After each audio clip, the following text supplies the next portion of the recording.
नाटक समय सार का अपना स्वाध्याय चल रहा है, जिसमें हम कर्ता कर्म अधिकार का भाव समझने का प्रयास कर रहे हैं। और जहाँ पर पंडित प्रवर बनारसी दास जी हमें हमारे कर्ता कर्म संबंध जो हम मानते हैं पर द्रव्यों के साथ, उसका हमें सचेत कर रहे हैं, उसके बारे में हमें सचेत कर रहे हैं कि भाई कर्ता कर्म संबंध दो भिन्न द्रव्यों में नहीं लगता है, केवल एक ही द्रव्य में लगता है। मतलब उसी द्रव्य में लगता है, जो द्रव्य करता है वही द्रव्य उसका कर्म होता है। ऐसा विभिन्न विभिन्न तरीके से हमें समझाने की कोशिश कर रहे हैं। और है क्या कि जो मिथ्या दर्शन है ना, मिथ्या दर्शन का स्वरूप हम अभी तक समझ ही नहीं पाए। क्योंकि यदि हमने मिथ्या दर्शन का स्वरूप समझ लिया होता तो हम उसको दूर करने का प्रयास भी कर रहे होते, और हमारा पुरुषार्थ अब तक जागृत हो चुका होता उस मिथ्या दर्शन को दूर करने के लिए। लेकिन समस्या ये है कि हमें समस्या का ही पता नहीं है कि हमारी आखिर समस्या क्या है। तो जब तक किसी भी व्यक्ति को समस्या के बारे में जानकारी नहीं है, ज्ञान नहीं है, वो समस्या का हल कैसे निकाले। तो ये जो मिथ्या दर्शन है ना, ये एक ऐसी समस्या है जो अनादिकाल से हमारे साथ चली आ रही है, और हम इसको कभी तो समस्या रूप मानते हैं और कभी नहीं मानते हैं। और जब मानते भी हैं ना, तो आधी अधूरी तरीके से मानते हैं। थोड़ा सा हमारे साथ हम शुभ भाव में प्रवृत्ति करने लगते हैं तो हमें क्या लगता है कि हम मिथ्या दृष्टि अब नहीं रहे, जबकि ऐसा नहीं है। मिथ्या दर्शन का संबंध शुभ भाव से तो कतई भी नहीं है, कतई भी नहीं है। हाँ, मिथ्या दर्शन का जब अभाव होता है तो उस समय शुभ भाव उपस्थित अवश्य होता है, नियम से होता है। लेकिन मिथ्या दर्शन शुभ भाव के कारण से होता है तो ऐसा नहीं है। और उस मिथ्या दर्शन के स्वरूप को ही विभिन्न विभिन्न प्रकार से आचार्यों ने बताया है, और उसी बात को आगे पंडित जी साहब विभिन्न विभिन्न दृष्टांतों के माध्यम से, उदाहरणों के माध्यम से हमें समझाने की चेष्टा कर रहे हैं। हमने पिछले छंद नंबर 13 में हाथी के एग्जाम्पल से समझा कि एक मिथ्या दृष्टि जीव पर द्रव्य और स्वय द्रव्य के राग को, के मिश्रित राग को, यानी इस असमान जातीय द्रव्य पर्याय में जो एकत्व, ममत्व, कर्तव्य और भोक्तृत्व बुद्धि है, उसको क्या मान रहा है? एक सी मान रहा है। माने उसको सुख भाषित हो रहा है तो वो क्या मान रहा है कि ये सुख मेरे कारण भाषित हो रहा है, क्योंकि ये शरीर में हूं, ये शरीर से मिलने वाले जो संयोग है वो मेरे संयोग हैं, इस शरीर का कर्ता मैं हूं। तो वहां पर उन्होंने नाज में घास सम्मिलित है ऐसा भी एग्जाम्पल दिया, फिर श्रीखंड के उदाहरण से हमें समझाया। और अब इसी बात को और दृढ़ करने के लिए, सुदृढ़ करने के लिए कि भाई मिथ्या दृष्टि का स्वरूप कैसा है, ढंग से समझ, इस बात को और ज्यादा एलोबरेट किया है छंद नंबर 14 में। और ये जो छंद नंबर 14 है, ये मूल आत्मख्याति टीका में कलश नंबर 58 हो जाता है, जो आचार्य भगवान अमृतचंद्र ने जिसकी रचना की है। और उस कलश नंबर 58 में भी कमोवेश वही भाव है, उसी भाव को एलोबरेट किया है पंडित बनारसी दास जी ने। ठीक है, तो एक बार हम पहले कलश नंबर 58 पढ़ेंगे जो आचार्य भगवान अमृतचंद्र देव ने रचना की है, जिसकी उसका हिंदी पद्यानुवाद। फिर उसके बाद हम वापस से छंद पर आएंगे। ठीक है, फिर हम उसका विशेषार्थ भी करेंगे, समझने का प्रयास करेंगे। तो एक बार हम कलश नंबर 58 पढ़ते हैं। क्या कहा? अज्ञान से ही भागते मृग रेत को जल मान कर। क्या कहा? अज्ञान से ही भागते मृग रेत को जल मान कर। अज्ञान से ही डरे तम में, अज्ञान से ही डरे तम में, रस्सी विषधर मान कर। तम माने अंधेरा, है ना। अज्ञान से ही भागते मृग रेत को जल मान कर। अज्ञान से ही डरे तम में, रस्सी विषधर मान कर। ज्ञानमय है जीव पर अज्ञान के कारण अहो। वातो द्वेलित उदितवत, वातो द्वेलित उदधिवत, करता बने आकुलित हो। वातो द्वेलित उदतिवत, करता बने आकुलित हो। देखो उदति, उदधि, उदधि, उदधि का मतलब होता है समुद्र, समुद्रवत, है ना। और वातोद्वेलित मतलब पवन, हवा। तो जैसे समुद्र की जो हवा होती है ना, ठीक है ना, उसी के जैसे हम क्या बनते हैं, आकुलित होते हैं। समझते हैं, ठीक है ना। पंडित जी साहब क्या कह रहे हैं इस बारे में। छंद नंबर 14 सवैया 31 में है। जैसे महाधूप की तपति में तेसायो मृग, भरम सो मिथ्या जल पीवन को धायो है। जैसे अंधकार माही जेविरी निरख नर, भरम सो डर पी सरप मानी आयो है। अपने स्वभाव जैसे सागर सो तेरे सदा, पवन संजोग सो उछरी अकुलायो है। तैसे जीवे जड़े सो अव्यापक सहज रूप, भरम सो कर्म को करता कहायो है। भरम सो कर्म को करता कहायो है।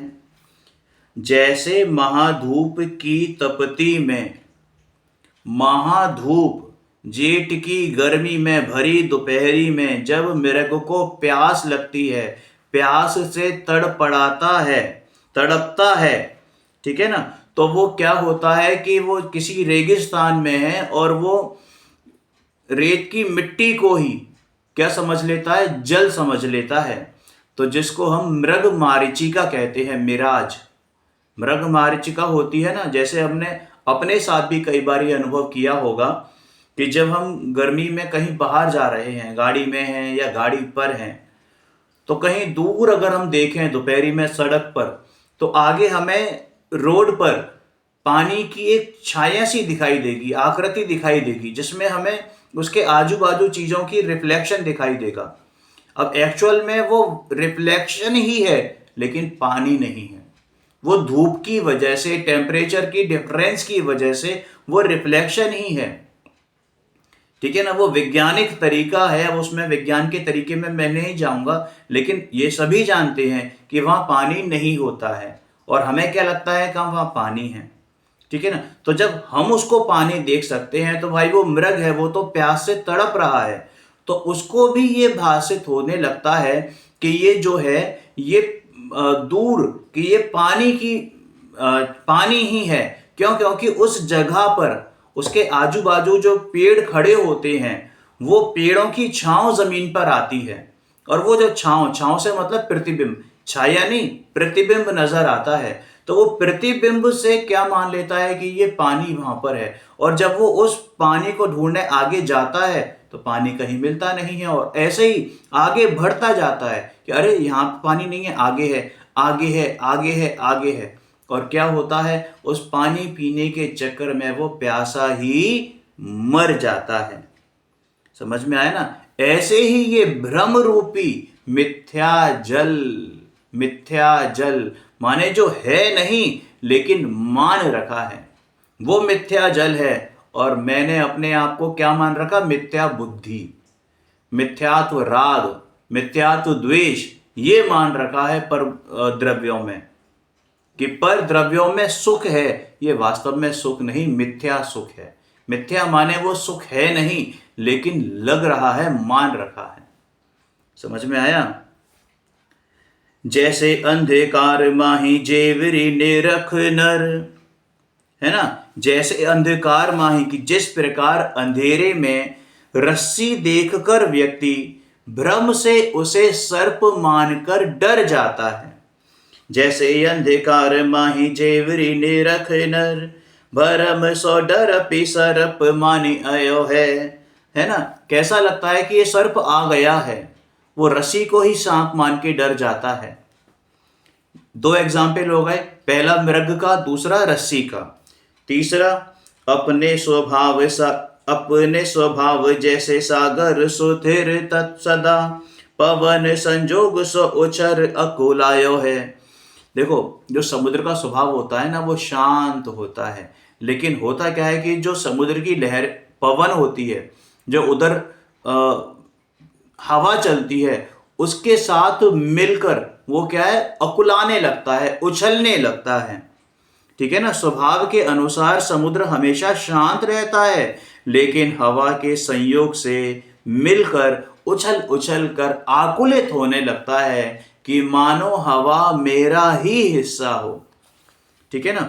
उसी प्रकार तैसे जीवे जड़ सो अव्यापक सहज रूप। वास्तव में तो ये जीव जड़ में कैसा है, अव्यापक है। अव्यापक का मतलब उसमें पाया नहीं जाता। अरे मैं जुदा हूं, ये शरीर जुदा है, ये कपड़े जुदा हैं, ये तो साफ नजर आता है, लेकिन ये शरीर जुदा है, इस बात की स्वीकृति आज तक इस जीव को कभी हुई नहीं। ये असमान जातीय द्रव्य पर्यायों में ही मुग्धता करता रहा, उन्हीं में अपनापन करता रहा है। तैसे जीव जड़ सो अव्यापक सहज रूप, भरम सो कर्म को करता कहायो है। ठीक है। यानी उसी प्रकार जीव जड़ में व्याप्त हुए बिना भी सहज रूप से भ्रम से कर्म का कर्ता कहलाता है। समझ में है। अब इसका विशेषार्थ एक बार समझने का प्रयास करते हैं। क्या कहते हैं पंडित जी साहब, ये इन पंक्तियों में मिथ्या दृष्टि जीव की तुलना कई उदाहरणों के माध्यम से करते हैं। पहला क्या उदाहरण आया कि पहला मृग वाला उदाहरण आया, फिर कौन सा उदाहरण आया कि सर्प, रस्सी को ही सर्प मान लेना, फिर तीसरा क्या आया, समुद्र और समुद्र की हवा, इनका एक रूप। तो यही सारे उदाहरण हम मिथ्या दृष्टियों पर भी घटित होते हैं कि भाई जैसे ये दूसरे, मतलब पहला क्या है कि भ्रम से कोई चीज है नहीं उसको मान लेना, ये भी मिथ्यात्व है। दूसरा कि कोई चीज कोई और है और उसको दूसरी चीज से क्या मान लेना कि वो है, यानी रस्सी थी और उसको सर्प मान लिया। ठीक है ना। तो ये भी मिथ्यात्व है। और किसी पर द्रव्य के साथ संयोग रूपी जो अवस्था हुई, उसको क्या मान लिया, अपनी अवस्था मान लिया और उसमें हर्ष विषाद करने लगा। ओहो, ये तो शरीर मेरा है, ऐसे हर्ष करने लगा, जबकि इस बातों की उसे खबर ही नहीं है कि भाई ये शरीर पुद्गल परमाणुओं का है, तुझसे अत्यंता भिन्न है, अत्यंता भिन्न है। ये असमान जातीय द्रव्य पर्याय कोई एक पर्याय नहीं है, इन दो भिन्न भिन्न द्रव्यों की पर्याय हैं, अलग अलग पर्याय हैं, और उनको तूने एक पर्याय मान लिया है कि ये शरीर का कर्ता मैं हूं, ये शरीर है सो मैं हूं, जबकि ऐसा तो है ही नहीं। ठीक है। तो इन पंक्तियों में मिथ्या दृष्टि जीव की तुलना कई उदाहरणों से यानी दृष्टांतों के माध्यम से की गई है। पहली तुलना मृग जल अर्थात प्यास से व्याकुल होकर मृग तृष्णा में जल मानने वाले हिरण से की है। जैसे महाभयंकर गर्मी में प्यासा हिरण भ्रम से मृग जल पीने के लिए आतुर होता है।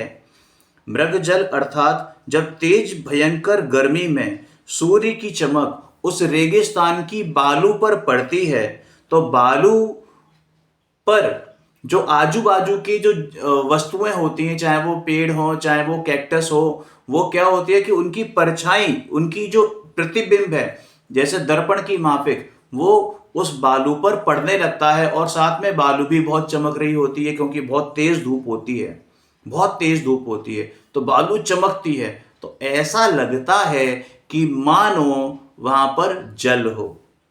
ठीक है ना। तो बालू भी पानी की तरह प्रतीत होती है, और प्यास से आकुलित हिरण उस चमक को पानी समझकर उसके पीछे दौड़ता है, लेकिन जब वहां पहुंचता है तो वहां उसे पानी नहीं मिलता।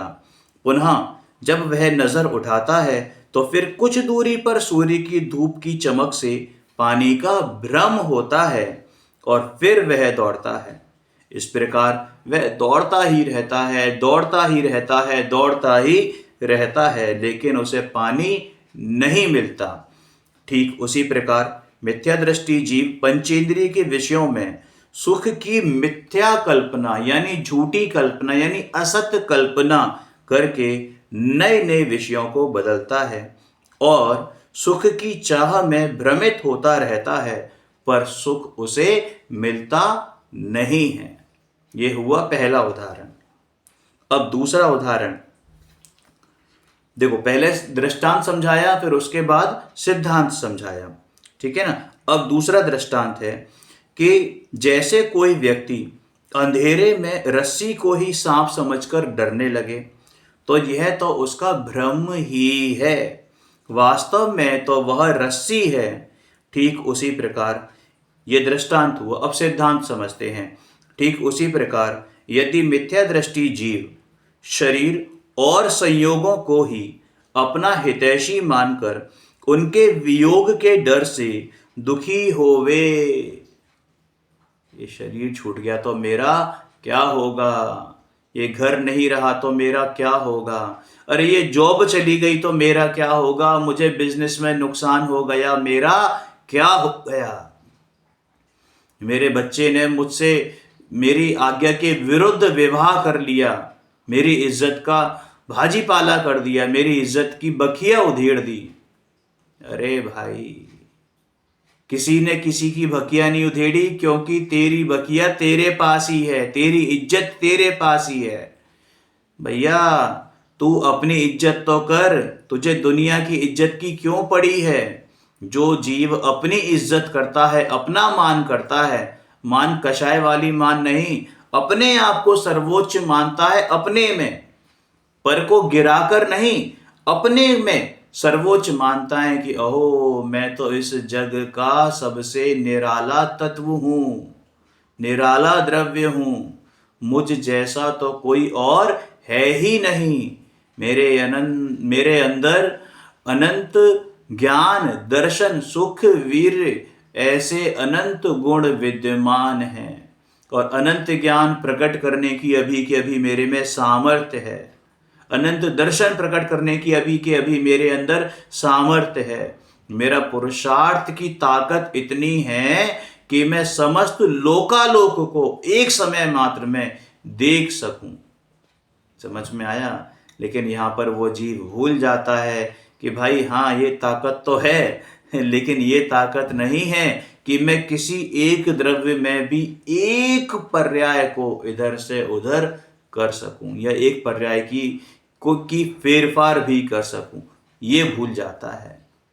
हम वस्तुओं को, पर द्रव्यों को बदलने में लगे रहते हैं कि ये घर को ऐसा बना लूं, ये शरीर को ऐसा बना लूं, मैं ऐसा पढ़ लूं, मैं ऐसा खा लूं, मैं ऐसा देख लूं। ये पंचेंद्रिय के विषयों में और मन के विषय में सदा ही आनंदित अनुभव करते हैं, लेकिन वास्तव में वो आनंद नहीं, आनंदाभास है, सुख नहीं सुखाभास है। समझ में आया। ठीक है। क्योंकि यानी कि ठीक उसी प्रकार ये मिथ्या दृष्टि जीव शरीर और संयोगों को ही अपना हितैषी मानकर उनके वियोग के डर से दुखी होवे, तो यह तो उसका भ्रम ही है, क्योंकि संयोगों का वियोग तो निश्चित है। इसी प्रकार ये तीसरा हुआ, दूसरा। अब तीसरा, इसी प्रकार सामान्य रूप से देखा जाए तो समुद्र अपने स्वभाव से तो हमेशा ही शांत रहता है, समुद्र अपने स्वभाव से तो हमेशा ही शांत रहता है, पर हवा के झोंकों से लहरें उठती हैं और उसका शांत स्वभाव शुद्ध दिखाई देने लगता है। ठीक उसी प्रकार आत्मा स्वभाव से त्रिकाली शुद्ध और पूर्ण भिन्न ही रहता है। जितनी भी मलिनता है वह सब पर्याय में ही है, स्वभाव तो आज तक मलिन कभी हुआ नहीं। देखो, प्रत्येक द्रव्य के है ना 3 स्वभाव होते हैं। पहला द्रव्य स्वभाव, इसे ऐसे मान लो ध्रुव स्वभाव, दूसरा पर्याय स्वभाव और एक होता है गुण स्वभाव। तो जो ध्रुव स्वभाव है वो सदा एक सा रहता है, मतलब उस पर्याय में यानी उत्पाद व्यय के दौरान भी वो ध्रुव बना रहता है। हालांकि वो उत्पाद व्यय उस ध्रुव में है, उसी ध्रुव में हो रहा है, लेकिन वो ध्रुव परिवर्तन नहीं हुआ, वो ध्रुव नहीं बदला, वो ध्रुव तो ध्रुव ही रहा, जैसा था वैसा ही रहा। माने आत्मा आत्मा ही रहा, इस आत्मा में प्रति समय परिणमन चल रहा है। पुद्गल द्रव्य ही रहा, हालांकि उसमें स्थूल सूक्ष्म ऐसे स्कंद रूप परिणमन होने की सामर्थ्य है और वो हो भी रहे हैं, लेकिन फिर भी परमाणु तो परमाणु ही रहा। जितने अनंत गुण उस समय इस समय विद्यमान है उस परमाणु में, अनंत काल बाद उस परमाणु में उतने ही गुण विद्यमान होंगे। ऐसे ही मैं जीव द्रव्य अनादि से अब तक और अनंत काल तक द्रव्य स्वभाव से शुद्ध ही रहने वाला हूं। ये जो मलिनता है ना, वो तो प्रकट पर्याय में वर्तमान में है। वो भी क्यों? मेरी भूल के कारण, क्योंकि मैंने अपने स्वभाव को अभी तक पहचाना नहीं है। मैंने अपने स्वभाव को अभी तक पहचाना नहीं है, उस पर विश्वास नहीं किया, श्रद्धा नहीं की कि मैं कितना अतुलनीय, अनुपम, अचल ऐसा जीव तत्व हूं, निराला हूं, उन 7 तत्वों 9 तत्वों से भिन्न हूं। वो जीव अजीव आश्रम बंध संवर निर्जरा और मोक्ष ये मेरे स्वभाव नहीं है। स्वभाव से मतलब ये मेरे साथ ही रहने वाले नहीं हैं, अरे ये तो बदलने वाले हैं, कर्म सापेक्ष हैं, और मैं तो सदा से ही कर्मोपाधि निरपेक्ष जीव तत्व हूं। समझ में आया? इस बात की खबर मुझे अभी तक नहीं हुई, ठीक है। और स्वभाव से कैसा हूं कि आज भी ज्ञाता दृष्टा ही हूं और कल भी ज्ञाता दृष्टा ही रहूंगा। मैंने आज तक अणु मात्र को स्पर्श तक नहीं किया है, ठीक है ना, तो फिर मैं पर का कर्ता कैसे हो सकता हूं? पर का कर्ता कैसे हो सकता हूं भाई? 73 नंबर की गाथा है ना, सॉरी 38 नंबर की गाथा, कि ये परमाणु मात्र किंचित भी मेरे नहीं, किंचित भी मेरे नहीं, 38 नंबर की गाथा में आता है ना। तो भाई जब परमाणु मात्र मेरे हैं नहीं तो मैं उनको स्पर्श कर कैसे सकता हूं?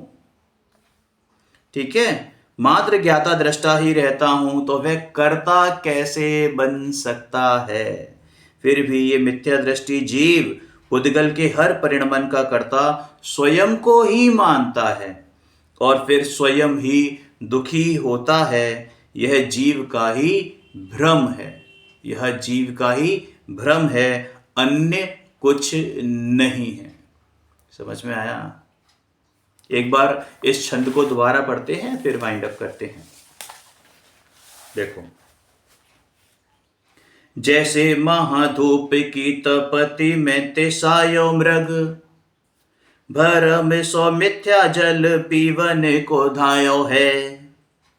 जैसे अंधकार माही जेवरी निरख नर, भरम सो डर पिसरप मानी आयो है।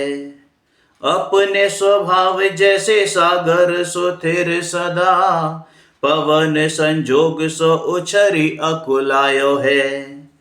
तैसे जीव जड़ सो अव्यापक सहज रूप, भरम सो कर्म को करता कहायो है। भरम सो कर्म को करता कहायो है।